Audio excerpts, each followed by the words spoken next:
So first of all, what is the rule of law? I will describe that for you. We'll talk about what the intimate relationship is between rule of law and governance. What are the benefits to adhering to rule of law? What is the status of rule of law in Africa? And what are the consequences from neglecting rule of law in the overall thought process that you're going to pursue? The question of rule of law was surfaced again in the mid-1990s in the United Nations. In 1994, there was a major push to again re-examine the rule of law because at the end of World War II, when the nations of the world came together and devised the United Nations, we recognized collectively as a world community that there are some universal truths. We recognize that there are some universal rights that each individual holds that are greater than the nation state itself. We realize that even though the world is a very complex place then and now, that out of these 6.6 billion we have today, where there is a wide variety of belief systems in Asia and in Africa and in Europe and in the Americas, that there are some things that we all hold to be universal. There are some things that we all subscribe to. This nation 150 years ago went through a horrendous civil war over the question of slavery. The question of slavery was resolved then within the United States. People who were African American weren't 3/5 of a person, they were whole persons. And we shed over 1 million lives in that civil war to resolve that question. But it still exists in the planet today. The State Department yesterday released a study talking about human trafficking taking place on this continent. It's unbelievable that today children and women and individuals who come from a whole variety of lives from all different countries can still be trafficked as if they were a simple commodity. It is modern-day slavery. The exploitation of children, whether we're talking about in Central Africa with the Lord's Resistance Army or one of the other factions that are taking place that are organizing and drawing their core of individuals into the armed forces using unbelievable techniques. That is a violation of our very humanity, who we are as people. I don't think anyone can deny that is something that we as a world community have to stand together and do something about. Virtually every country that you represent in this room has signed on to conventions outlawing this kind of trafficking. Everyone has recognized that there are certain immutable rights that women have, that there are certain immutable rights that we have as individuals to be able to participate in the political process, to have freedom of speech, to have freedom of assembly, to be able to control our destiny by controlling the governments that exercise dominion over us. All of those things are immutable rights. Those are things that no government has the power to change. When we come to rule of law, what we're really talking about is democracy. And when we talk about democracy, that is ruled by the people. And what you saw yesterday in the legislative chamber, and what you saw among the members of Congress who were present, was the idea that elected officials have the obligation, have the responsibility to find those voices in the public that they can crystallize and bring together to make policy on behalf of all of the people. And if they fail in that task, they should lose in their re-elections. If they fail in that task, the next time a government is created, they won't be part of it. So we have to continue the whole idea of bringing these voices together in the process of developing laws that are supreme, that are the majesty that we should all respect, that it is the common will that has been brought together.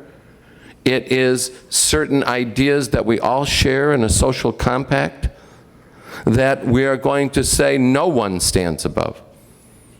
whether it be the President of the United States or the Attorney General of the United States, as the recent example holds, or in any of the countries that are represented here today, members of the military who decide that they are not going to respect the constitutional process.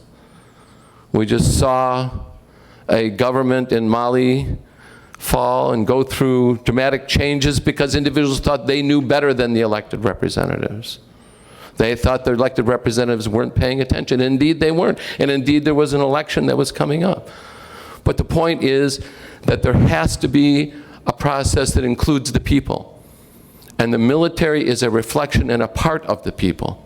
And if the military is not respecting the law, then no one else will either. So this first part, this first definition that we're looking at really has to deal with the fact that when you look at the rule of law, it's something that's going to be independent of the state itself. It's going to be a higher level than just the state.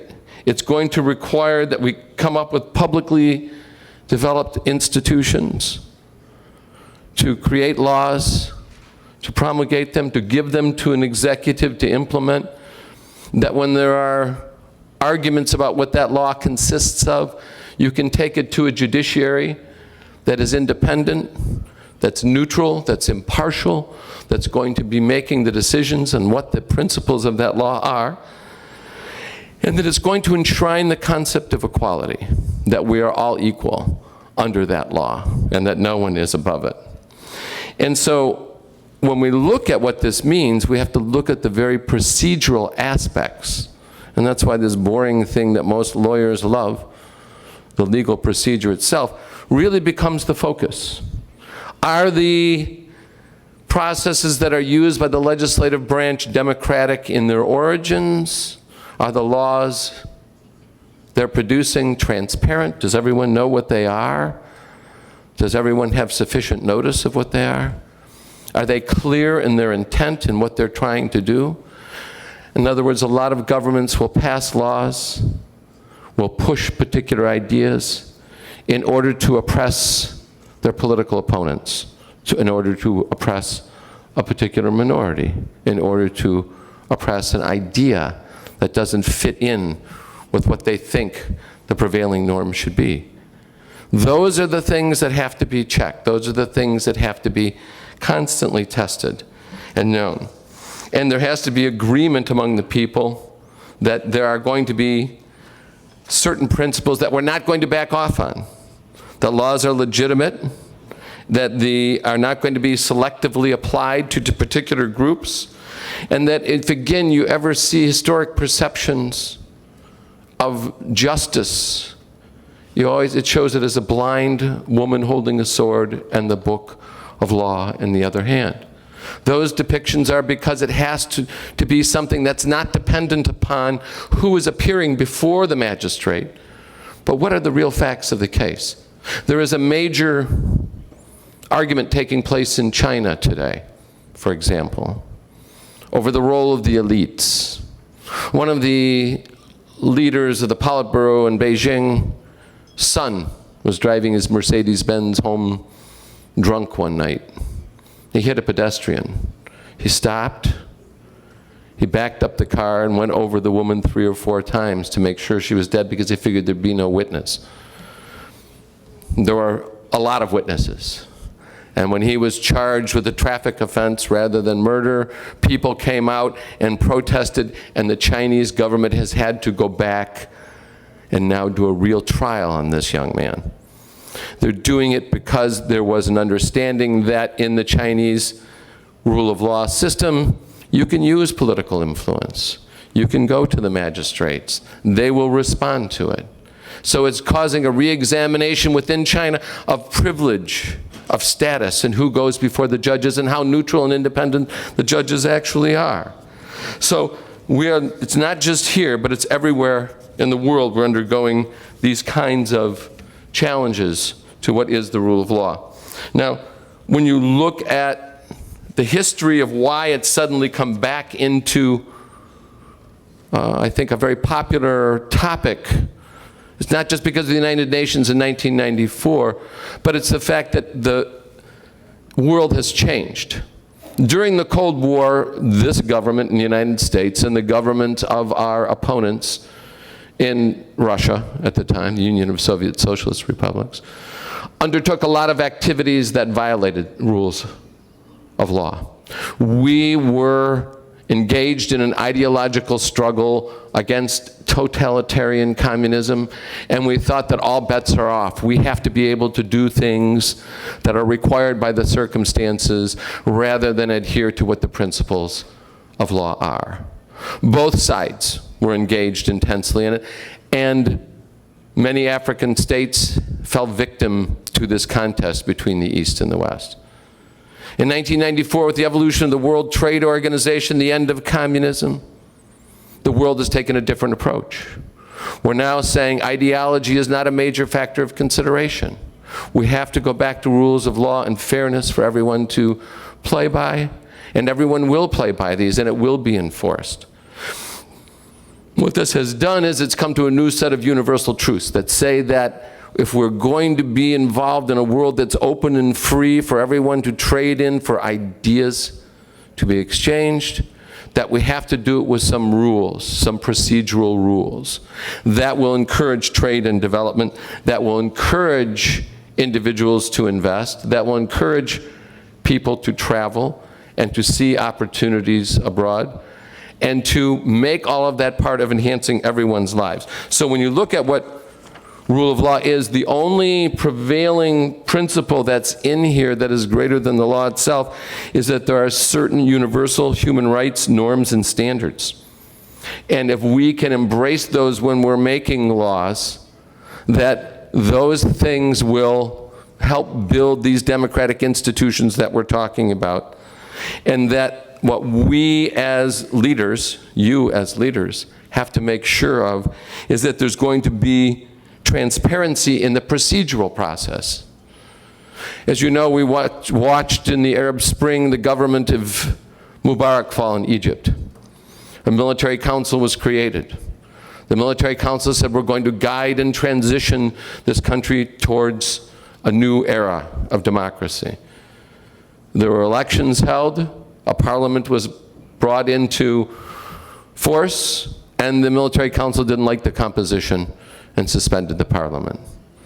There were democratic elections that were held for president. For 40 years, they've held down the Islamic Brotherhood. The Islamic Brotherhood wins the presidential race. The military nullifies the authority of the president to do anything. So you have in place a parliament, you have in place an executive branch, and you have a procedural process where the ruling military council makes a decision of what the laws are. That won't fly. That is not acceptable. That is not something that is going to be past this test. The human rights standards, the international norms that are in place are very clearly moving in the opposite direction of that procedural process that does not respect that. So the first thing we have to talk about after this is the elements of the rule is a just legal framework. Procedurally, things have to be clear. There has to be a process whereby people understand that the framework itself produces the end products, which are the laws. We also have to understand that public order and security are the end result. People want stability in their everyday lives. They want to be able to move freely from their home to their place of work, to go out on the streets and be able to do the things that they want to do in terms of a free citizenry, but they want to be able to do it secure, that they're going to be able to get back to their home at night, and they're going to be secure once they get there. We've already talked about equality and accountability. And we have to make sure that in each of the countries around the world, and this is a collective process, this is still taking place here in the United States. I mean, I'm from Detroit, and equal access to justice in Detroit is not something that's fully guaranteed even there. So we're working on this collectively as a civilization. We're moving all of these ideas forward. But the biggest thing is this last factor. There has to be a belief that the rule of law is legitimate, that what we're doing as a society and in the process of developing these laws has a legitimacy and acceptability, that people are doing it the right way. public order and security, protecting human rights and civil liberties. When you were here last weekend in New York, they were having demonstrations against Mayor Bloomberg in New York City because the police have last year did what they call stop and frisk. Our Fourth Amendment prevents people from being stopped for the police without any reason. They have to have probable cause. The year before last, there were 10,000 stop and frisks in New York City. Last year, there were 700,000 stop and frisks. Now, what the police were saying was that they were looking for young people who were carrying guns. But the percentage of guns that they found didn't increase, even though they'd increased by 70 times the number of stop and frisks. So when you look at what's taking place, are they attempting to take the guns off the streets by violating people's civil liberties? That's what the people of New York are thinking. That's why they're demonstrating against the mayor. If you look at the fact that what we've been talking about in terms of development, there are certain images, and we'll get into those in a minute, there are certain images of Africa as being an unsafe place for individuals and investors. And this whole idea of bringing about development is going to require that you have a certain message that goes out to the world. And they will look at these things, and I'll get to a slide on it in a moment. They will look at these things that indicate that it's not a safe place, comparatively. And you have to make sure that if people are going to be putting their money in it and making investment decisions in a particular place or project or country, that they have the confidence that they're going to be able to get their profits out. They're going to be able to protect their assets, that rebel groups aren't going to take over their oil platform or their mining operation or their manufacturing operation. All of these things will encourage the next person who wants to do business in Africa that it is a safe place and that they should have the confidence that things will work out for them. The whole idea of democracy and good governance is that if the people are in charge and you crystallize their ideas into law and they are accountable, that everyone shares these universal values.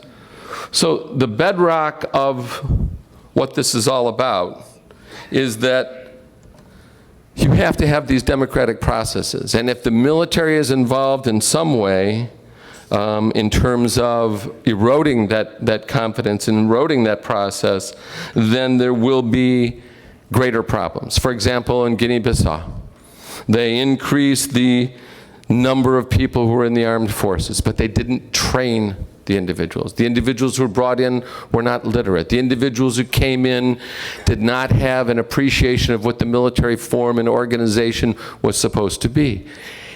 It was a problem. It continues to be a problem. But it is something that can be changed if the leadership in the military will express that to the civilians who make the decisions about the budgets, who make the decisions about the organization and composition of the armed forces. So when you look at what the role is in terms of good governance, it is to assure people that your institutions are in place and that the civilian control, which is the critical factor, is out there. Now again, Dr. Ognipo has talked to you before about it, and we'll talk to you again about civilian control of the military. This is one of the bedrock principles. But in that civilian control of the military, there also has to be the other institutions. That is, the legislature has to pass the laws, as we've talked about, in a very clear and transparent manner. The collective will has to be respected. The whole implementation process in the executive branch has to be perceived as being fair. That the police aren't selectively picking out businesses to go after, that they're taking people who are violating the law, regardless of what their status or what their relationship is, and prosecuting everyone equally. And again, you have to have a judiciary that is going to hear these cases and going to make a decision as to whether the law has been adhered to. So when you look at the status of rule of law in Africa, this is the perception that the world has. This is the rankings by the World Bank. And we look at where your country resides in terms of these procedures and these institutions. This is what the investors are looking at worldwide. This is the perception that they have. And this is the perception that these types of questions will help resolve. When you look at what's taken place on the continent, you see that there have been numerous coups. The recent one I discussed in Mali was very important, and assets were immediately frozen, and the military thought that they were going to be able to resolve their problem of appropriate funding and weaponry, and indeed it was not possible. It didn't happen. The world community shut them down. When you look at what has been taking place on the continent, and again, I think this is something that's being confronted not just here, but you see it taking place in Europe, you see it taking place in the United States, and that is there are executive branch individuals who tried to remove term limits. In other words, the idea that there shouldn't be a perpetual leadership in government is something that people have spoken out against continuously. So when Uganda and in Senegal, two places that are the examples, one country they were successful in removing term limits, another they were not. But the point of this is that having this change in executive branch leadership is very important. People want to see the checks and balances between the executive and the legislative branch. They want to make sure that the judiciary is not going to be just taking orders from the executive. Fairness in the judicial system. Article 3 of the African Union Charter on Humans and People's Rights was enacted back, well, first under the Organization of African Unity, and has evolved, and there is movement towards a creation of a African Court of Justice. But people have not seen, to the same degree that they've seen it in Europe or in the Americas, the creation of these kinds of judicial institutions that are going to enforce on the states the rules of law that we have talked about this morning. They're rarely enforced in practice by the other African states in the various regional organizations that exist. So you have to have some process in place that is going to allow these questions to be raised and adjudicated and are going to be enforceable. There has to be some consequence. There has to be impunity. There has to be punity for elites that violate the law. Mr. Bashir in Khartoum waged war on his own peoples for decades. And the International Criminal Court stepped up. And the International Criminal Court issued a warrant. And that warrant needs to be adjudicated. Now, granted, there are some defects in the International Criminal Court from the American perspective, and the Americans believe that it is not something because today we have forces that are around the globe involving themselves in virtually at the request of the governments, involving ourselves in many conflicts, and we do not want to subject American forces who we believe adhere to the rule of law to the consequences of the ICC, and we can talk about that. But the point of it is that there has to be some accountability for the acts themselves, the Jinjue, the individuals who were slaughtered, the continuing warfare that's taking place inside Sudan. Someone has to be held accountable. There has to be a resolution that does not involve mass murder, that does not involve an extraordinary use of military force. So when you look at it, there has to be a way to resolve these things. There has to be an awareness on the part of the citizenry that these rules are going to be followed. There has to be a way to deal within the armed forces and within society at large with the illiteracy, which is a continuing and ongoing problem. And there have to be accessible courts. And then when they talk about access to justice, you have to be something that is in the community. It has to be something where people can go for resolution when they have particular problems. There was a story in the New York Times 2 weeks ago about South Africa's weighing of the conflict between tribal courts and their civil courts. The tribal courts were brought in under the constitutional reforms in 94, 95. And individuals were required to respect the laws that had been developed by these communities. In many cases, they're little tribal monarchies that exist in these sub-communities. And the laws that they produced are logical. There's a good reason behind them. But one, there was a case of a woman who had been charged with not going to the tribal police before she went to the civil police. And she was brought before the court, and she said, well, you know, look, I had someone break in and steal some of my property. I wanted to get the police involved because I knew who it was. And they said, you have an obligation to tell us first at the village level.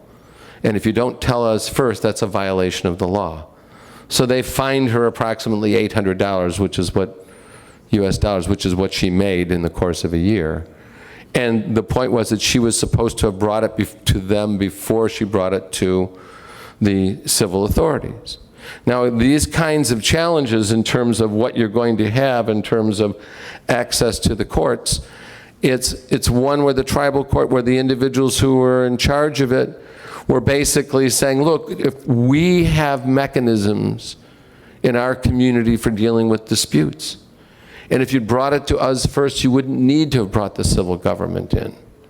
But the end consequence of that is that the responsibility to do the investigation, the responsibility to resolve the dispute for this woman really existed at the local government level and should have been dealt with there first. She shouldn't have had to go to the higher level up to appeal her argument as to why no one was doing anything.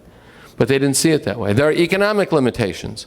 Obviously, I don't know how many of you have judge advocates or military lawyers assigned to your subordinate units. But in society at large, there has to be access to legal services.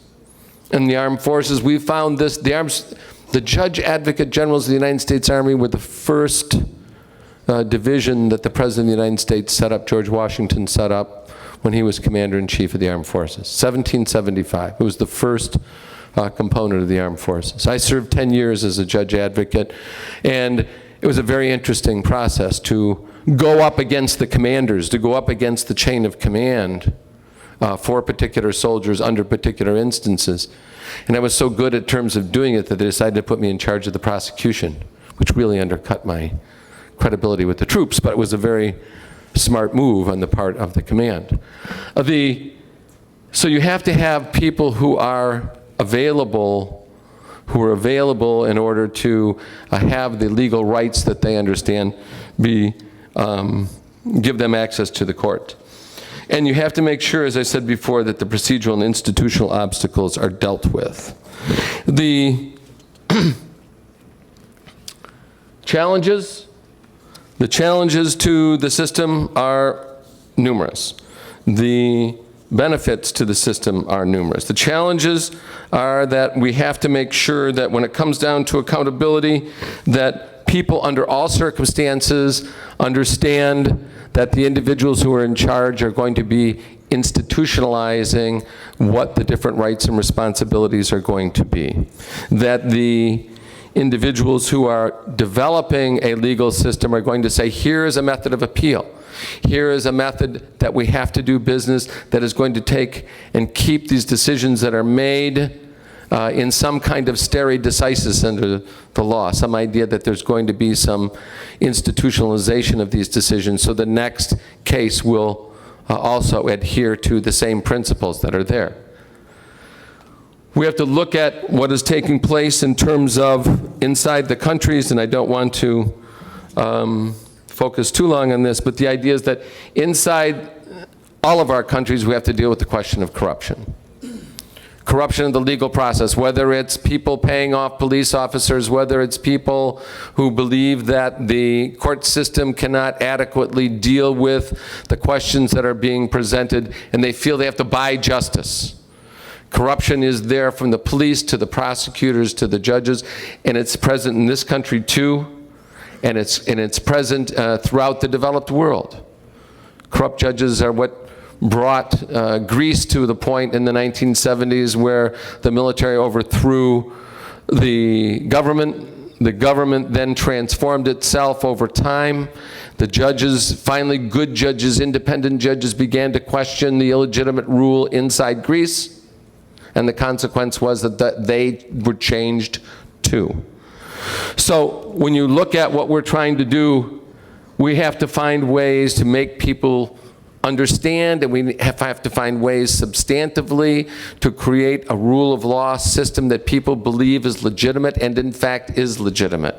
We have to resolve the legal system questions within the military and the relationship between the military and civilian authorities. In many cases, the national security committees that you have in your parliaments, and we have even here in the United States, need greater expertise in terms of what the security system is doing, what the military is doing. There needs to be advice given to parliamentarians, and we do this in the United States. The armed services, the Pentagon, loans people to the staff of the United States Congress to fill them in on the technical things that they don't know, on the organizational things that they don't know. We need to have that kind of transformation taking place in parliaments all the way around the world so that parliamentarians understand better. After 9/11, for example, and I'm just about ready to wrap up, but the House Intelligence Committee, the Senate Intelligence Committee had all new members that were coming in. And when they were getting their briefings, they were getting briefings from people where they couldn't have any of their own staff. They couldn't have people on their personal staff present. They had a professional staff, some of the people you met yesterday. But when it came down to testing the ideas that were being presented to them about how pervasive was the war on terror, how problematic were the various systems, early warning systems that we had put in place, they had to rely on individuals who were proponents of these particular systems rather than having an independent staff that could evaluate the questions on national security. But all of these things impact on how people are going to perceive the legal system in your country. The adequacy of the national legislative staff, the independence of the judiciary, the role of the executive branch in providing support for people to understand. And President Obama, on his first day in office, his first act in office, was to issue an executive order that called for transparency and the development of democratic institutions within the United States. The President last week, through his national security staff, issued a new sub-Saharan strategy. And if you look at the first, and I think you have copies of it, but if you look at that first section, it deals with the fact that development in Africa is dependent upon building democratic institutions and transparency so that the private sector in this country and indeed around the world that wants to invest in Africa and to move Africa forward economically and developmentally has to know that it's being done with democratic institutions and that the democratic institutions are the bedrock of that. As Dr. Malakish said yesterday, we do not have a Department of Underdevelopment for Africa. What we have is a community of millions of investors, of millions of enterprises, not only in this country but around the world, that are interested in Africa because this is, in my estimation, going to be the African century. As the President said, and I believe the facts do not lie, the growth that's taking place on the continent, the opportunities on the continent, will make the prospects of a higher quality of life for your citizenry very, very possible within your lifetimes. But it depends on your leadership too. And it depends on the role of the military in respecting these constitutional processes. So I thank you very much. I hope this was somewhat helpful. I'll be happy to take some questions. Thank you.